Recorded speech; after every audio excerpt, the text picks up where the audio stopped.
Cerita kali ini menceritakan tentang kepulangan Kalyana Tantri dan Aditya dari Pulau Hantu. Dan menceritakan tentang kecemburuan Galuh Parwati kepada Suliwa. Daripada penasaran, mari kita ikuti saja cerita ini sampai selesai.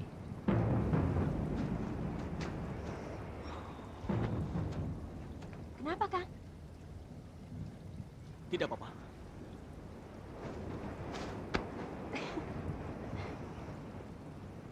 Saya cuma kangen harumnya tanah Jawa Dwipa. Kang, kita langsung ke Kalinggapura. Iya, Tante. Kecuali kalau kamu ingin menemui seseorang. Saya tidak mau kalian berkelahi karena saya.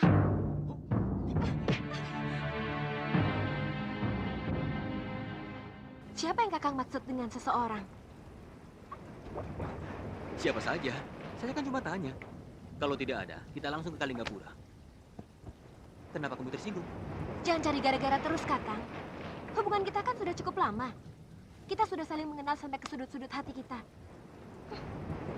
Saya kira lucu kalau Kakang masih suka cemburu.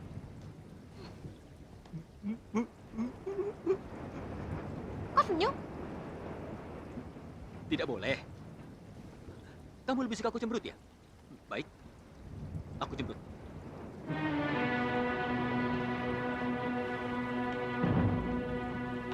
Kok ke perahu?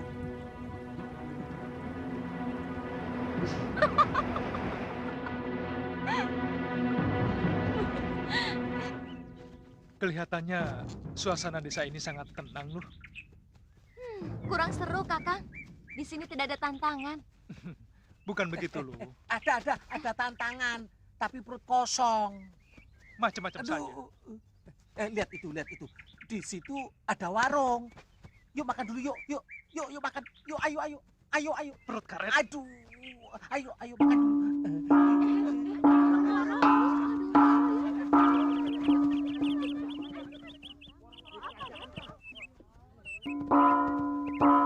Wara-wara tita. Wara-wara tita.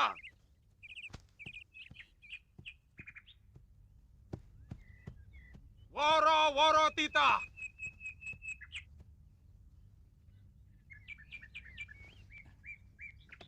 Sayembara.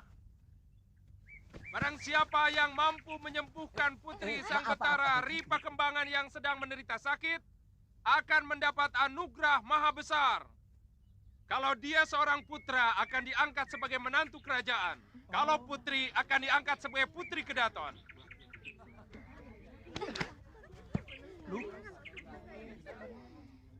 Saya ulangi. Barang siapa yang merasa dirinya mampu mengobati Gusti Putri Maitri Maduswara, boleh datang ke kedaton. Oh, iya. Sini.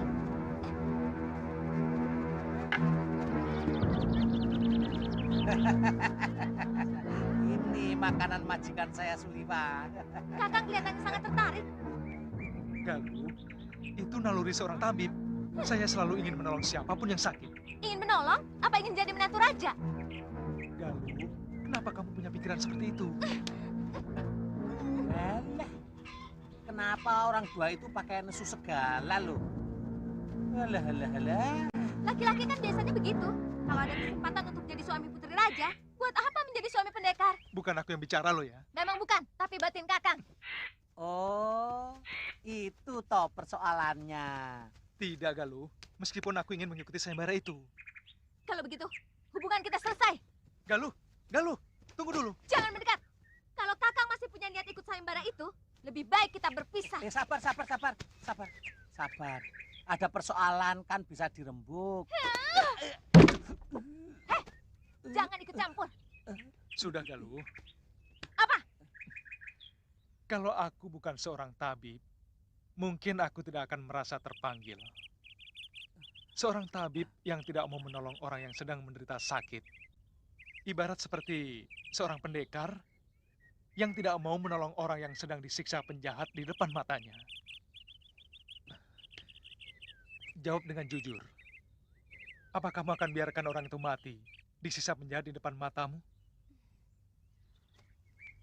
Tapi Kakang akan menjadi suami putri itu. Saya akan bicara baik-baik bahwa saya tidak bisa menerima hadiah itu. Dengan alasan, saya sudah punya istri. Istri? Kenapa? Kamu tidak mau menjadi istriku? Mau? Makanya, itulah yang akan kukatakan pada Sang Betara.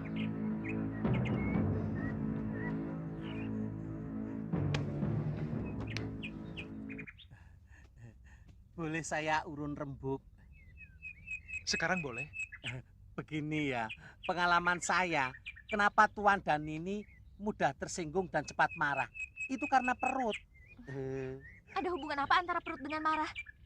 Menurut orang bijak, perut itu kunci dari segala masalah. Kalau perut kita kosong, maka kita cenderung mudah tersinggung, cepat marah. Sebaliknya, kalau perut kita kenyang, kita akan berpikir tenang. Sangat tidak baik memutuskan masalah penting dalam keadaan perut kosong. Lalu, pemecahnya bagaimana? Kita cari warung dulu, makan dulu. Hah?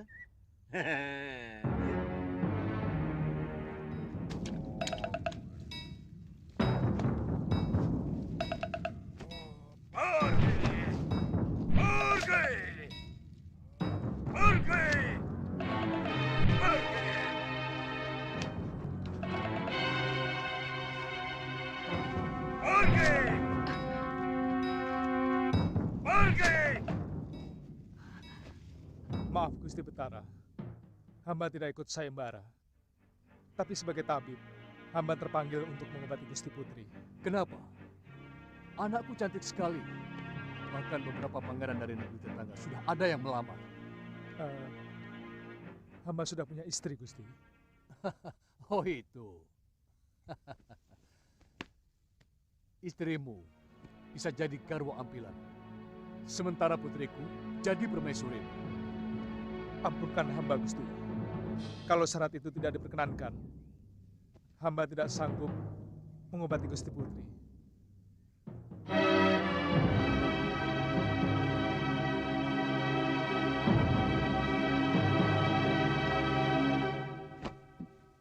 Sabda Pendito Ratu, aku tidak mau dinilai orang menyalahi sabdaku sendiri.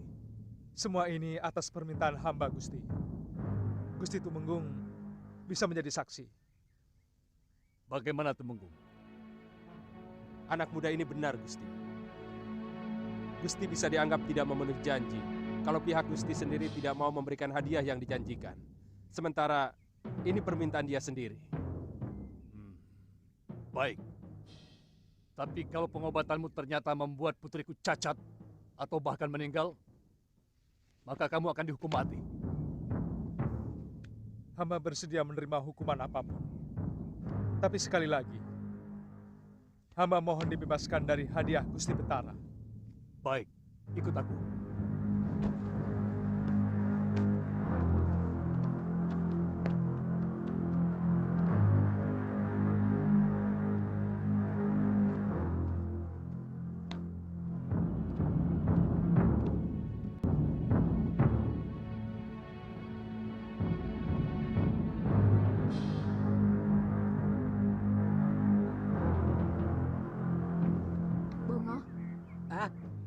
Iya Nini, iya.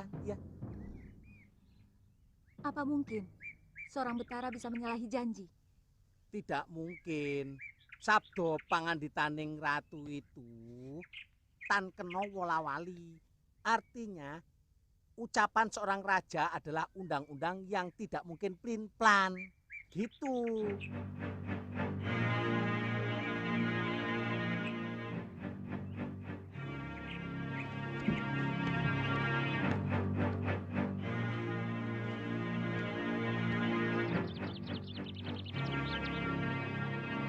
Pergi! Pergi!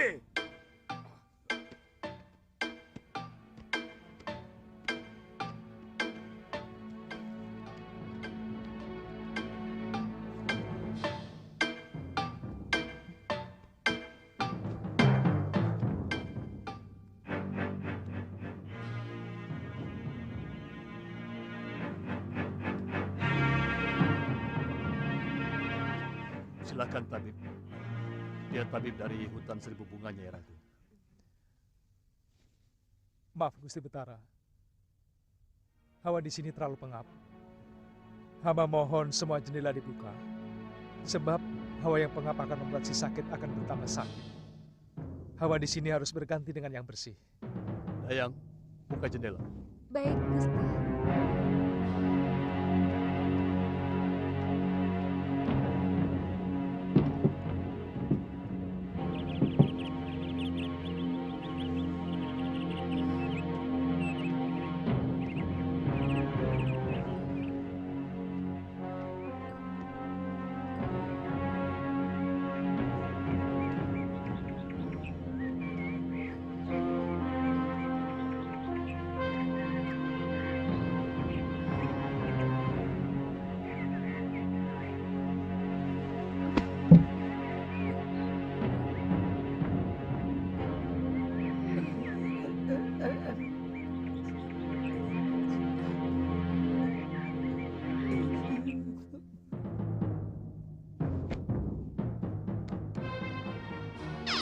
Darah putih telah menyerang darah merahnya, Dewa. Ini penyakit berat, tapi bisa kamu sembuhkan. Aku akan menuntun tanganmu dalam meramu obat. Terima kasih, Bopo.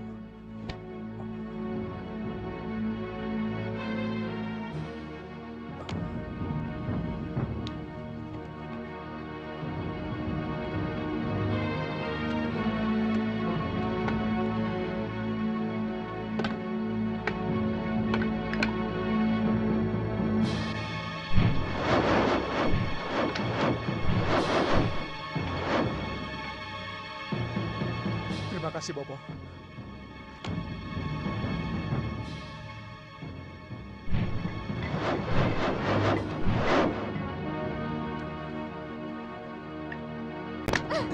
Bongo, aku mau pergi. Nih. Sabar. Kalau Kakang Liwat tanya, katakan saja aku mau pulang ke Sebalu. Loh. Tunggu saja sebentar lagi. Mengobati orang ya mesti lama toh. Tidak perlu. Katakan sama Kakang Suliwa, selamat menjadi pangeran Ripa Kembangan. Duh, dipecat aku. Kok jadi begini toh? Nini.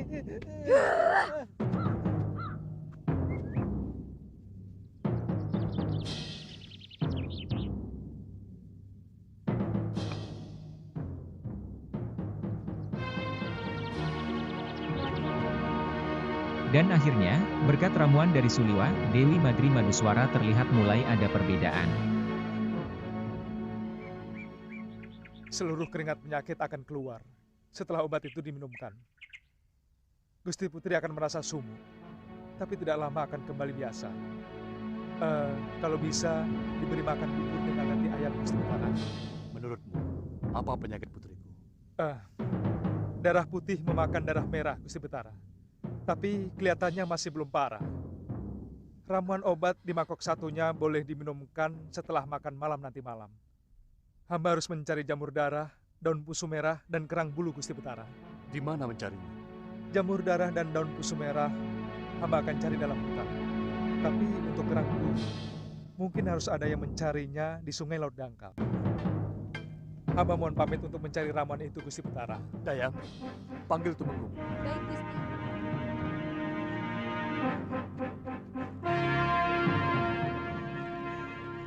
Kelihatannya, obat itu ada pengaruhnya, Kanda. Iya. Bongo pun bingung sendiri dan khawatir dimarahi juraganya Suliwa. Karena telah membiarkan Galuh pergi meninggalkannya. Bongo, Galuh kan? loh mana Galuh? Galuh kan? Iya, mana Galuh? Dia pergi, Tuan. Tidak lama Tuan masuk ke dalam kedaton. Dia kelihatannya gelisah, lalu pergi. Katanya mau pulang ke Padepokan Sugalu. Anak itu selalu bikin masalah. Tapi kan Tuan mau dapat ganti yang lebih cantik. Putri Raja lagi. Daripada si Galuh yang suka purek. Kamu pikir kekasih itu seperti baju yang bisa digonta-ganti seenaknya apa? Kalau begitu itu kita susul saja. Pasti belum begitu jauh. Aku sudah menyanggupi untuk mengobati Gusti Putri sampai sembuh. Ya kan? Tidak bisa dibatalkan seenaknya saja. Bongo, bagaimanapun, janji seorang tabib sama seperti seorang pendekar yang harus bisa dipercaya. Kita mau kemana, Tuan? Ke hutan, ayo. Suliwa pun lebih memilih mementingkan janjinya kepada Batara Ripa Kembangan daripada urusan pribadinya. Cerita ini masih bersambung. Dan bila Anda menyukai film kolosal ini, ikuti terus episode selanjutnya. Terima kasih. Dan yang ini buat kamu. Kang, ada perempuan lewat.